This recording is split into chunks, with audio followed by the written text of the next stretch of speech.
नमस्कार दोस्तों, आप सभी का स्वागत है हमारे YouTube channel BCS basic physics में। आज के इस वीडियो में हम कक्षा 12 जो NCERT की पाठ्य पुस्तक है उसके चौथे चैप्टर गतिमान आवेश एवं चुंबकत्व का एक टॉपिक लेकर चल रहे हैं। आज का जो हमारा टॉपिक है वो है एम्पियर का नियम। विद्यार्थियों, जो NCERT की पाठ्य पुस्तक है उसमें एम्पियर के 3 अनुप्रयोग भी हैं। ये जो नियम हम आज के इस वीडियो में देखने वाले हैं इसके 3 अनुप्रयोग हैं। उनमें से एक अनुप्रयोग आज हम देख लेंगे और बाकी जो 2 अनुप्रयोग हैं वो आने वाले जो नेक्स्ट वीडियोज होंगे उनमें आप देखने वाले हैं, समझने वाले हैं। अब विद्यार्थियों में थोड़ा सा बायो-सावर्ट के नियम के बारे में बताता हूं।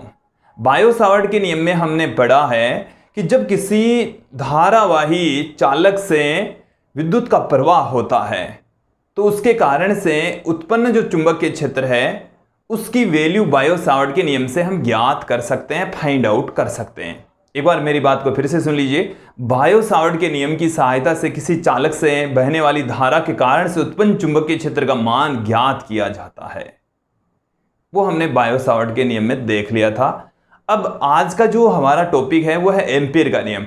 एम्पियर का नियम समझने से पूर्व में कुछ छोटी छोटी बातें जो इस नियम में यूज में आएगी वो यहां पर आप लोगों को समझा देता हूं।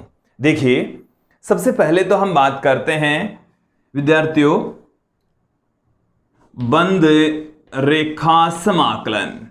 बंद रेखा समाकलन।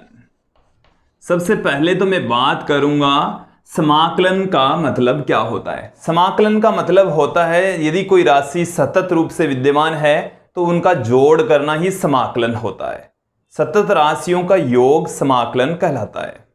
समाकलन का जो प्रतीक चिन्ह होता है, सिंबल इस तरीके से हम लिखते आए। ये समाकलन का प्रतीक चिन्ह होता है। जिस राशि का समाकलन होता है वो यहां पर लिखी जाती है और जिस राशि के रेस्पेक्ट समाकलन होता है उसको हम यहां पर पुट कर देते हैं।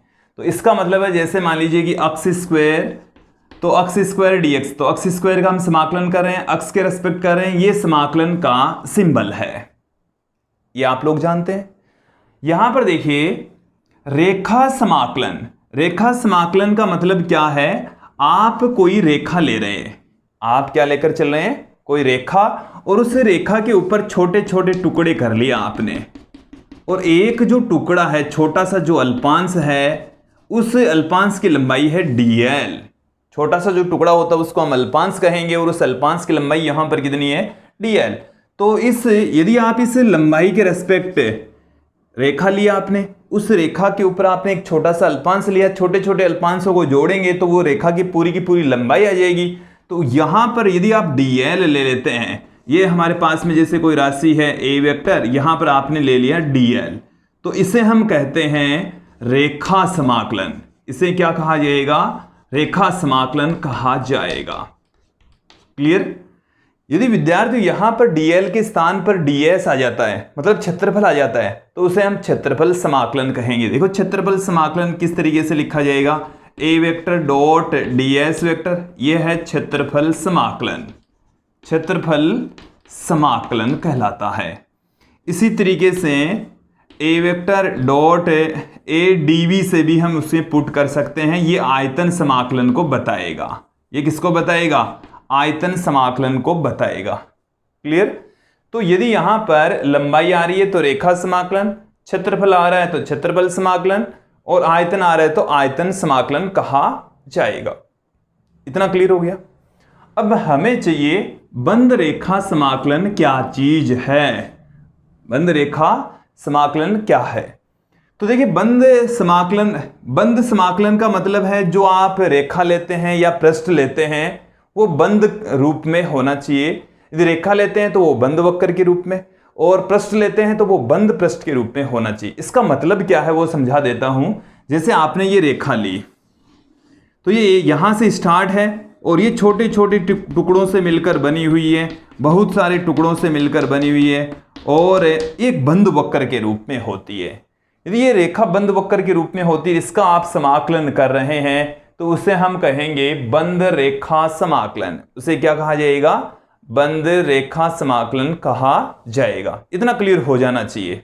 तो बंद रेखा समाकलन का मतलब समझ में आ गया होगा। एक बंद वक्र है और उस बंद वक्र के रेस्पेक्ट जो समाकलन होता है उसको हम बंद रेखा समाकलन कहते हैं। देखिए, एम्पीयर के नियम में चुंबकीय क्षेत्र का बंद रेखा समाकलन होता है। एम्पीयर का नियम क्या कहता है, स्टेटमेंट सुन लीजिए कि चुंबकीय क्षेत्र का बंद रेखा समाकलन उस बंद वक्र में से गुजरने वाली कुल धाराओं के μ0 गुणा के बराबर होता है। देखो, मैं स्टेटमेंट को यहां पर पुट कर देता हूं आप लोगों के सामने, अभी इसको समझ भी लेते हैं। स्टेटमेंट क्या है, किसी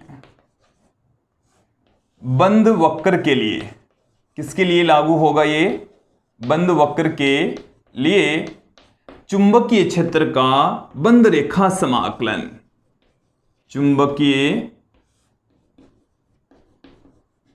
क्षेत्र का बंद रेखा समाकलन, बंद रेखा समाकलन उस बंद वक्र में से, उस बंद वक्र से गुजरने वाली, उस बंद वक्र से गुजरने वाली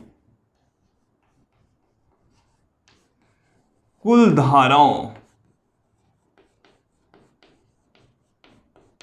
कुल धाराओं के μ0 गुणा के बराबर होता है। बंद रेखा समाकलन उस बंद वक्र से गुजरने वाली कुल धाराओं के μ0 गुणा के बराबर होता है, बराबर होता है। इस स्टेटमेंट को मैं गणितीय रूप में अब पुट करूंगा। देखिए क्या है इसका गणितीय रूप, एम्पीयर का नियम का गणितीय रूप ही है ये। देखिए, चुंबकीय क्षेत्र का बंद रेखा समाकलन, देखो बंद रेखा समाकलन को रिप्रेजेंट करने का तरीका भी अलग है। आप इस समाकलन के निशान के ऊपर यहां पर क्या लगा देंगे, एक जीरो दिखा देंगे, तो ये बंद रेखा समाकलन, बंद क्षेत्र समाकलन हो गया। क्लियर। तो यदि आप रेखा बंद वक्र के रूप में लेते हैं तो उसके रेस्पेक्ट जो समाकलन होगा उसको हम बंद रेखा समाकलन कहेंगे, और समाकलन को दिखाते इस तरीके से हैं, इसे हम देखकर ही पहचान लेंगे कि ये बंद रेखा समाकलन है। तो देखिए, एम्पीयर के नियम में चुंबकीय क्षेत्र का बंद रेखा समाकलन होता है। तो ये है चुंबकीय क्षेत्र बी वेक्टर, और ये हो गया हमारे पास में चुंबकीय क्षेत्र का बंद रेखा समाकलन। चुंबकीय क्षेत्र का बंद रेखा समाकलन बराबर होता है बंद वक्र में से गुजरने वाली कुल धाराएं, कुल धाराओं को हम समेशन आई से पुट कर दें, उसके μ0 गुणा के बराबर होता है। तो देखिए, चुंबकीय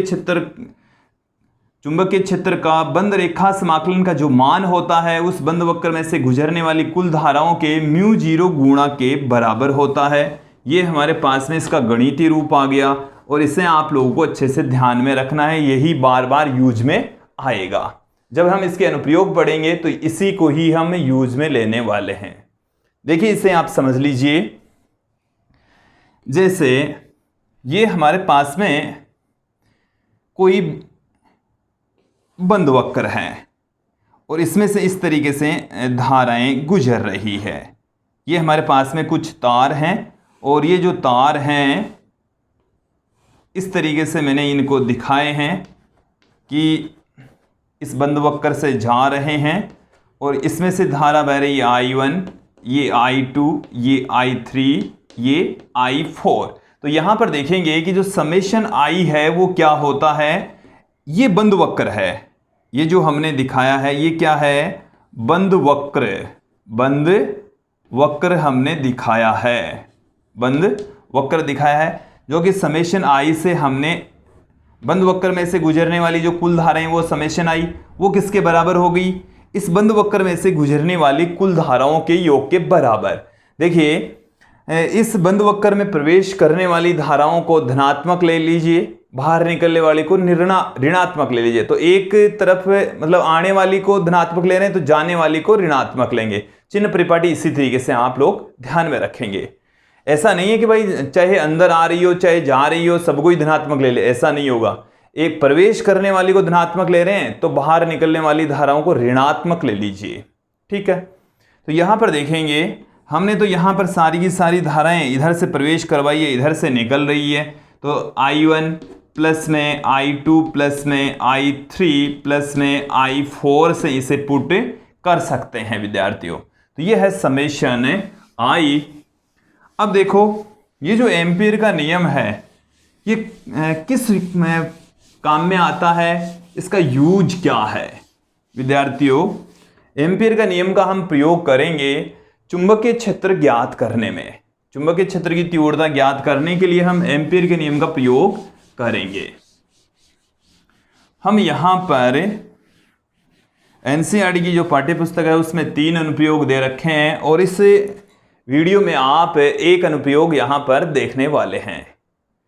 विद्यार्थियों यहां तक आप लोगों को समझ में आ गया कि बंद वक्र में से I1, I2, I3, I4 धाराएं गुजर रही है। तो समेशन I का मतलब हो गया I1 plus I2 plus I3 plus I4। कई जगह पर ऐसा भी होगा कि बंद वक्र में से धाराएं नहीं गुजरेगी। जब बंद वक्र में से कोई धारा नहीं गुजरती है तो समेशन I बराबर हो जाएगा 0। उस कंडीशन में चुंबकीय क्षेत्र का बंद रेखा समाकलन B vector dot dl vector equal to 0 आ जाएगा, क्योंकि समेशन I ही कितना है 0। कुछ कंडीशन ऐसी होगी कि जैसे इसमें से एक धारा, ये I धारा तो प्रवेश कर रही है और I धारा ही इसमें से क्या हो रही है, बाहर निकल रही है। तो यहां पर जो समेशन I होगा तो I माइनस I करके हम इसको 0 कर देंगे और इस स्थिति में भी B vector dot dl vector equal to कितना हो जाएगा, 0 हो जाएगा। तो ये सारी परिस्थितियां आगे हम जब पढ़ेंगे इनके अनुप्रयोग तो यूज में आएगी। पहला अनुप्रयोग हम यहां पर ले लेते हैं। पहला अनुप्रयोग क्या है, सीधे लंबे धारावाही चालक तार के कारण से चुंबकीय क्षेत्र की तीव्रता। विद्यार्थियों अब हम एम्पीयर के नियम का पहला अनुप्रयोग यहां पर देखने वाले हैं। देखिए क्या है पहला अनुप्रयोग, सीधे लंबे धारावाही तार के कारण से चुंबकीय क्षेत्र की तीव्रता। देखिए इस अनुप्रयोग की जो हेडिंग है वो आप लोग समझ लीजिए। सीधा हम तार ले रहे हैं, लंबा तार ले रहे हैं, धारावाही इट मीन्स उसमें से विद्युत का प्रवाह हो रहा है और उसकी वजह से हम चुंबकीय क्षेत्र की तीव्रता यहां पर देखेंगे, मैग्नेटिक फील्ड इंटेंसिटी यहां पर देखने वाले हैं। देखिए हम यहां पर एक तार ले लेते हैं। ये हमारे पास में जैसे एक सीधा तार है, लंबा तार है और इस तार में से धारा प्रवाहित हो रही है। जो धारा प्रवाहित हो रही है उसको मैंने I कंसीडर कर लिया है। इसके बिंदु O से स्मॉल r दूरी पर एक बिंदु P स्थित है जिस पर हमें चुंबकीय क्षेत्र की तीव्रता ज्ञात करनी है। देखिए दोस्तों ये हम पढ़ रहे हैं एम्पीयर के नियम के अनुप्रयोग। एम्पीयर के नियम के अनुप्रयोग हम यहां पर पढ़ रहे हैं। तो एम्पीयर के नियम से देखो एम्पीयर का नियम हमें क्या कहता है कि चुंबकीय क्षेत्र का बंद रेखा समाकलन उस बंद वक्र में से गुजरने वाली कुल धाराओं का μ0 गुणा होता है। ये एम्पीयर के नियम का स्टेटमेंट है, उसका मैथमेटिकल फॉर्म मैंने यहां पर पुट कर दिए। अब देखिए एम्पीयर का नियम कब लागू होगा, जब हमें यह पता हो कि बंद वक्र में से कितनी धाराएं गुजर रही है। तो बंद वक्र का निर्माण करना पड़ेगा। तो यहां पर हम बिंदु P से गुजरने वाले एक बंद वक्र की परिकल्पना करते हैं। हम एक ऐसे बंद वक्र का निर्माण यहां पर करेंगे जिसका हम आसानी से समाकलन ज्ञात कर सके और बिंदु P उस बंद वक्र के ऊपर मौजूद होना चाहिए। तो मैं यहां पर स्मॉल r त्रिज्या का बिंदु O को केंद्र मानते हुए एक वृत्ताकार बंद वक्र का निर्माण कर लेता हूं। देखिए जो वृत्ताकार तार इस तल में स्थित है, वृत्ताकार जो बंद वक्र है वो इस तार के लंबवत, बोर्ड के तल के लंबवत इस तरीके से मैं खींच देता हूं। उसको दिखाने के लिए इस तरीके से हम दिखाएंगे। कैसे, इस तरीके से हम इसे दिखा सकते हैं, इस तरीके से प्रदर्शित किया जा सकता है। ये क्या है, एम्पीयर का बंद वक्र है। ये क्या है, एम्पीयर का बंद वक्र। एम्पियर का बंद वक्र है ये, ठीक है। इसी के ऊपर ही एम्पियर का नियम लागू होगा। एम्पियर का नियम क्या कहता है, ये इसका गणितीय रूप है। अब यहां पर हम देखेंगे कि ये जो वायर है इसकी वजह से यहां पर जो चुंबकीय क्षेत्र उत्पन्न होगा उसको हम दाहिने हाथ के अंगूठे के नियम की सहायता से ज्ञात कर लेंगे। देखो दाहिने हाथ का अंगूठा क्या कहता है, दाहिने हाथ के अंगूठे का नियम क्या कहता है कि आप धारावाही चालक को इस प्रकार से पकड़ें कि अंगूठा धारा की दिशा में रहें। तो धारा इसमें ऊपर जा रही है, इसको इस तरीके से पकड़ेंगे, अंगुलियां अंदर की ओर, तो यहां पर जो मैग्नेटिक फील्ड क्रिएट होगा वो अंदर की ओर होगा और उसको हम लिख रहे हैं बी वेक्टर से। यहां पर हमें इस बंद वक्र को छोटे छोटे अल्पांशों में विभाजित करते हैं। यहां पर एक छोटा सा लंबाई का अल्पांश भी है, तो लंबाई का अल्पांश भी उसी दिशा में, चुंबकीय क्षेत्र भी उसी दिशा में, दोनों के बीच का कोण कितना है 0 डिग्री। तो यहां पर देखिए एम्पियर का नियम मैं लागू कर रहा हूं, integration B vector dot D L vector. तो यहां से डॉट हम हटा देते हैं, डॉट जब हटाएंगे तो देखिए क्या होता है, जब दो सदिशों का अदिश गुणन होता है तो पहले सदिश का परिमाण दूसरे सदिश का परिमाण इंटू कोस थीटा, जो थीटा होता है पहले सदिश और दूसरे सदिश के बीच का कोण होता है, तो कोस 0 डिग्री, कोस 0 डिग्री बराबर म्यू 0 समेशन आई। समेशन आई का मतलब है इस बंद वक्र से पारित कुल धारा। तो बंद वक्र से कुल धारा कितनी गुजर रही है, बंद वक्र से गुजरने वाली कुल धारा कितनी आ जाएगी विद्यार्थियों। देखिए बंद वक्र में से गुजरने वाली सिर्फ एक ही धारा है, केवल एक तार गुजर रहा है और इस तार में से कितनी धारा बह रही है आई। तो इस समेशन आई का मान कितना आएगा, आई आएगा। तो मैं इस समेशन आई के स्थान पर क्या पुट कर दूं विद्यार्थियों, आई पुट कर देता हूं। ये आ गया म्यू 0 आई आ गया है। क्लियर। देखिए इस पूरे बंद वक्र पर चुंबकीय क्षेत्र का मान समान रहता है क्योंकि इस वायर से वो एक समान दूरी पर है, इसलिए इस मैग्नेटिक फील्ड को हम इस इंटीग्रेशन से बाहर पुट कर देते हैं। ये हमारे पास में आ गया, इंटीग्रेशन के अंदर डीएल रह गया। कोस 0 का मान कितना होता है 1। विद्यार्थियों कोस जो 0 है इसका मान कितना होता है 1 होता है। बायोलॉजी के विद्यार्थी ध्यान दे लीजिए बस। बराबर में क्या है म्यू 0 आई। अब देखिए ये जो समाकलन है वो इसे लंबाई के छोटे छोटे अल्पांशों का योग ही तो होता है। तो समाकलन इसका मान कितना होगा, डीएल का समाकलन, डीएल का समाकलन मतलब ये जो छोटा सा अल्पांश है ना, ये छोटे छोटे अल्पांशों से मिलकर ही बंद वक्र बना है। तो इस बंद वक्र की कुल जो लंबाई है वो कितनी हो जाएगी, इस बंद वक्र की जो कुल लंबाई है पहले मैं पुट कर देता हूं डीएल बराबर, देखिए इसकी रेडियस यदि आर है तो ये 2 पाई आर के बराबर, क्योंकि ये जो वृत्ताकार है बंद लूप है इसकी परिधि ही इसकी लंबाई के बराबर होगी और परिधि कितनी होती है किसी वृत्त की 2 पाई आर। तो इसका मान आ गया 2 पाई आर। तो मैं यहां पर पुट कर देता हूं 2 पाई आर, तो b इंटू 2 पाई आर बराबर है म्यू 0 आई। तो b बराबर कितना निकल कर आ गया, b बराबर हमारे पास में आ गया म्यू 0 आई अपोन में 2 पाई आर। ये आ गया इस धारावाही चालक तार के कारण से उत्पन्न चुंबकीय क्षेत्र की तीव्रता का व्यंजक सूत्र फॉर्मूला। यहां से देख लीजिए कि जो चुंबकीय क्षेत्र की तीव्रता है वो धारा के समानुपाती और दूरी के व्युत्क्रमानुपाती होती है। यदि आप चुंबकीय क्षेत्र और दूरी के बीच में वक्र खींचें तो इस तरीके का वक्र आएगा, एक दूसरे के व्युत्क्रमानुपाती होते इसलिए वक्र आएगा। तो विद्यार्थी ये था हमारा पहला अनुप्रयोग, एम्पियर के नियम का हमने एक अनुप्रयोग देख लिया है। अब हमारी जो पाठ्य पुस्तक है उसमें एक एग्जाम्पल है, 8वां जो एग्जाम्पल इस चैप्टर का, वो भी इसी के एम्पियर के नियम पर ही आधारित है। वो है किसी मोटे चालक तार के कारण से चुंबकीय क्षेत्र की तीव्रता, वो भी हम आप लोगों को यहां पर बता देते हैं।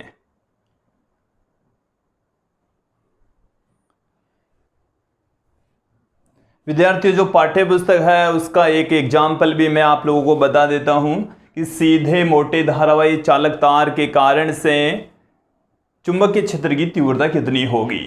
अब की बार जो तार है उसकी मोटाई ज्यादा है और पहला जो अनुप्रयोग था इसमें और इस एग्जाम्पल में बस डिफरेंस इतना ही है, इसमें चालक तार मोटा है। तो जब चालक तार मोटा होगा तो उसके कारण से चुंबकीय क्षेत्र की तीव्रता बाहर और पृष्ठ पर तो सेम ही होगी, बट अंदर थोड़ी सी बदल जाएगी, और वो ही हमें स्पेशली वही अलग से ज्ञात करना पड़ेगा। देखिए जल्दी से फास्टली मैं आप लोगों को इसका सॉल्यूशन बता देता हूं कैसे फाइंड आउट करेंगे। देख लीजिए एक बार, तो हेडिंग क्या है, सीधे मोटे धारावाही चालक तार के कारण से चुंबकीय क्षेत्र की तीव्रता। सबसे पहले हम चालक के बाहर ज्ञात करेंगे। चालक के बाहर चुंबकीय क्षेत्र की तीव्रता कितनी है। हम यहां पर जो चालक है उसकी रेडियस स्मॉल a कंसीडर कर लेते हैं। ये a है, वो क्या है, चालक की त्रिज्या। चालक की त्रिज्या है विद्यार्थियों। देखिए ये जैसे हमारे पास में कोई चालक है, मोटा चालक है, और इसमें से कैपिटल I धारा प्रवाहित हो रही है। पूरे चालक में से कितनी धारा बह रही है, I धारा का प्रवाह हो रहा है। ठीक है, इसका ये इसकी अक्ष है, और इसकी अक्ष के ऊपर एक बिंदु O स्थित है, और इस बिंदु O से स्मॉल r दूरी पर यह बिंदु P स्थित है, जिस पर हमारे को चुंबकीय क्षेत्र की तीव्रता ज्ञात करनी है। बिंदु P पर चुंबकीय क्षेत्र की तीव्रता ज्ञात करने के लिए हम यहाँ पर एम्पीयर के नियम का प्रयोग करेंगे। तो एम्पीयर के नियम का प्रयोग करना है तो बिंदु P से गुजरने वाले एम्पीयर के बंद वक्र का निर्माण कर लीजिए। बंद वक्र का निर्माण करेंगे हम, तो हम यहाँ पर एक वृत्ताकार बंद वक्र का निर्माण कर लेते हैं। वृत्ताकार बंद वक्र का निर्माण यहां पर हम कर लेते हैं। ये हमारे पास में वृत्ताकार बंद वक्र है। ठीक है, ये क्या है, एम्पीयर का बंद वक्र है। एम्पीयर का बंद वक्र अभी जैसे हमने थोड़ी देर पहले ही किया था, ठीक वैसे के वैसे ही है। यहां से इस बंद वक्र में से गुजरने वाली जो कुल धारा है वह है इस तार में से, ये तार अब की बार इतना मोटा है, इतना मोटा तार है, तो इस पूरे तार में से आई धारा बह रही है, तो समेशन आई बराबर क्या है, आई है। देखिए एम्पीयर का नियम लागू कर दीजिए। एम्पीयर के नियम से, एम्पीयर के नियम से, एम्पीयर का नियम क्या कहता है, B vector dot D L vector equal to mu zero summation I. यहां पर B और DL दोनों के बीच का एंगल अब की बार भी कितना होगा, 0 डिग्री, और कोस 0 का मान कितना होता है विद्यार्थियों, 1 होता है। तो यहां पर आप चुंबकीय क्षेत्र इस दिशा में, DL भी उसी दिशा में, दोनों के बीच का कोण 0, तो इसका मान हो जाएगा 1। देन B को हम इस इंटीग्रेशन से बाहर ले लेंगे, DL रह गया है, क्या रह गया है, DL अंदर रह गया, और इस dl का जो समाकलन आप कर देंगे पूरे एम्पीयर के बंद वक्र का, यदि लंबाई आप ज्ञात करेंगे तो वो आ जाएगी 2 पाई r के इक्वल, 2 पाई r के तुल्य आ जाएगी। यहां पर इसकी वैल्यू पुट कर दीजिए, तो b इंटू में 2 पाई r बराबर हमारे पास में आ गया म्यू जीरो इंटू आई, म्यू जीरो इंटू आई आ गया। तो यहां से चुंबकीय क्षेत्र की तीव्रता कितनी आ गई विद्यार्थियों, b बराबर हमारे पास में आ गया है म्यू जीरो आई अपोन में 2 पाई r। जो हम पतले तार के लिए चुंबकीय क्षेत्र की तीव्रता ज्ञात करते हैं, ठीक उसी प्रकार से ही मोटे तार के कारण से उसके बाहर देखो, तार के बाहर हमने बिंदु P लिया है, उस पर चुंबकीय क्षेत्र की तीव्रता सेम ही प्राप्त होती है। अब हम यहां पर देख लेते हैं इसके B पार्ट में या सेकेंड पार्ट में, चालक के पृष्ठ पर, चालक के पृष्ठ पर स्मॉल a और r दोनों बराबर हो जाएंगे। यहां पर आप देखेंगे कि इस चालक की जो रेडियस है वो है स्मॉल a के बराबर, और अब की बार जो बिंदु P होगा वो इस चालक के पृष्ठ पर होगा, यहां पर होगा। तो यहां पर हमारे को चुंबकीय क्षेत्र की तीव्रता ज्ञात करनी है। चलिए मैं एक बार डायग्राम फिर से बना देता हूं। ये हमारे पास में चालक हैं, जो चालक हमारे को क्वेश्चन में दे रखा है वो चालक ये वाला है, ठीक है। और इस चालक के अंदर से जो धारा प्रवाहित हो रही है, समेशन आई का मान भी यहाँ पर भी आई ही रहेगा। इसकी रेडियस है स्मॉल a के बराबर। इसके बिंदु O से स्मॉल r दूरी पर इसके पृष्ठ के ऊपर बिंदु P स्थित है। आप बंद वक्र का निर्माण करेंगे तो सारा का सारा जो वायर है इस बंद वक्र के अंदर आ जाएगा। तो समेशन आई का मान अब भी यहाँ पर कितना आएगा, कैपिटल I के इक्वल आएगा। तो विद्यार्थियों यहां पर स्मॉल आर का मान किसके बराबर है? स्मॉल आर का मान इस तार की त्रिज्या के बराबर है, 1 के बराबर है। तो समीकरण 1 में स्मॉल आर बराबर ए रखने पर, स्मॉल आर बराबर ए रखने पर स्मॉल आर के स्थान पर ए पुट कर देंगे तो बी इक्वल टू कितना आ जाएगा? म्यू 0 आई अपॉन में 2 पाई ए आ जाएगा। म्यू 0 आई अपॉन में 2 पाई ए हमें प्राप्त हो जाएगा। अब इसमें एक महत्वपूर्ण कंडीशन शेष रह गई है विद्यार्थियों, चालक के अंदर, वो काफी महत्वपूर्ण है। मैं अब यहां से एक बार इन सबको हटा देता हूं। चालक के अंदर हमें ज्ञात करनी है, काफी इंपॉर्टेंट भी है, क्योंकि ये जो 2 पार्ट थे वो इजी थे।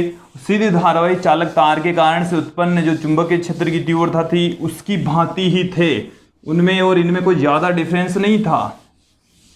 अब हम देखेंगे इसका तीसरा पार्ट।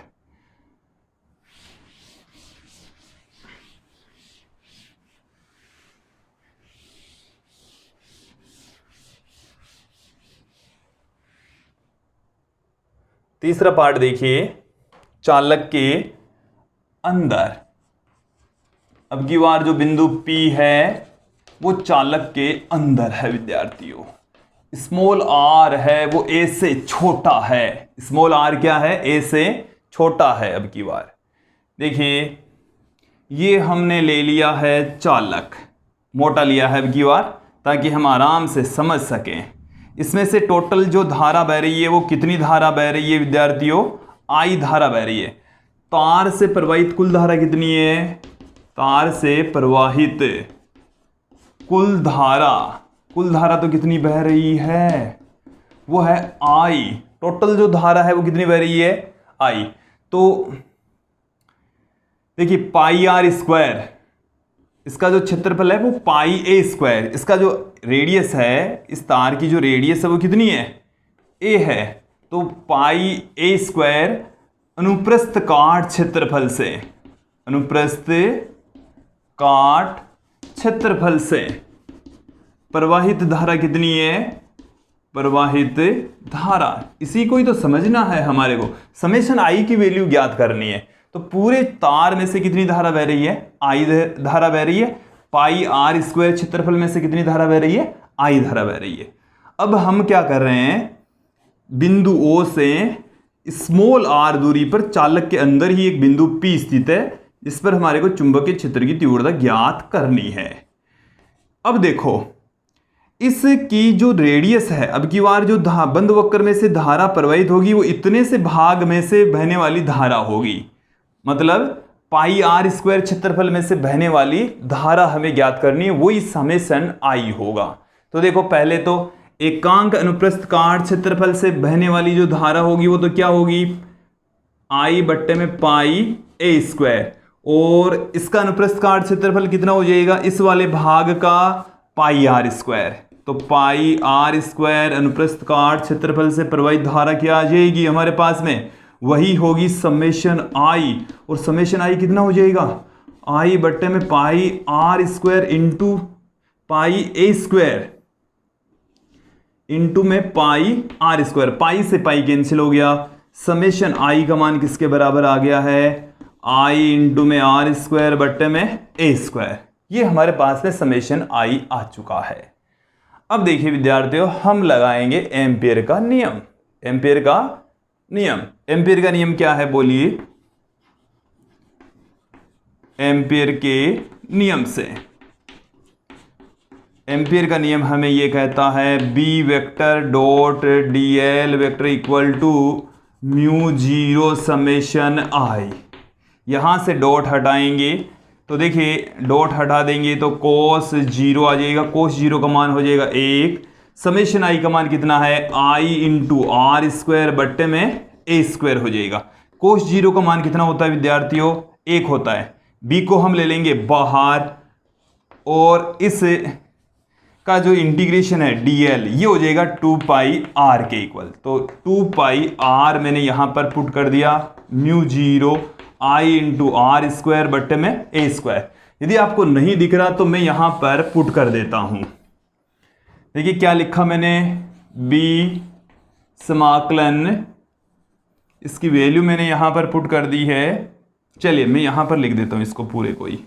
देखना, ये तो हमने ले लिया बाहर b, इसका dl रह गया। dl का इंटीग्रेशन क्या हो जाएगा, 2 पाई r बराबर में mu 0 i into r square बट्टे में a स्क्वायर। अब देखिए इस r से ये r कैंसिल हो गया, b बराबर हमारे को मिल गया म्यू 0 i इंटू आर बट्टे में 2 पाई a स्क्वायर, ये मिल चुका है। और जो चुंबकीय क्षेत्र की तीव्रता है वो दूरी के समानुपाती होती है। चुंबकीय क्षेत्र की तीव्रता किसके समानुपाती है, दूरी के समानुपाती है। तो जब चालक के अंदर के चुंबकीय क्षेत्र की बात करेंगे तो दूरी के समानुपाती होगी। और चालक के बाहर देखो जो ग्राफ है वो समझ लीजिए, चुंबकीय क्षेत्र की तीव्रता का इसके बिंदु मतलब है जो अक्ष है उसके इसके पृष्ठ ए तक चलेंगे तब तक तो जो चुंबकीय क्षेत्र है उसका मान रैखिक रूप से बढ़ेगा, क्योंकि B और R हैं वो दोनों एक दूसरे के समानुपाती होते हैं। फिर ये घटता है, व्युत्क्रमानुपाती होता है। ये हमने देख लिया था पहले पार्ट में कि जो चुंबकीय क्षेत्र है वो दूरी के व्युत्क्रमानुपाती होता है, जबकि अंदर क्या है, समानुपाती है चुंबकीय क्षेत्र और दूरी। तो विद्यार्थी ये था हमारी पाठ्य पुस्तक का एग्जाम्पल, और मुझे उम्मीद है आप लोगों को ये जो टॉपिक है वो अच्छे से समझ में आया होगा। आज के लिए इतना ही, धन्यवाद दोस्तों।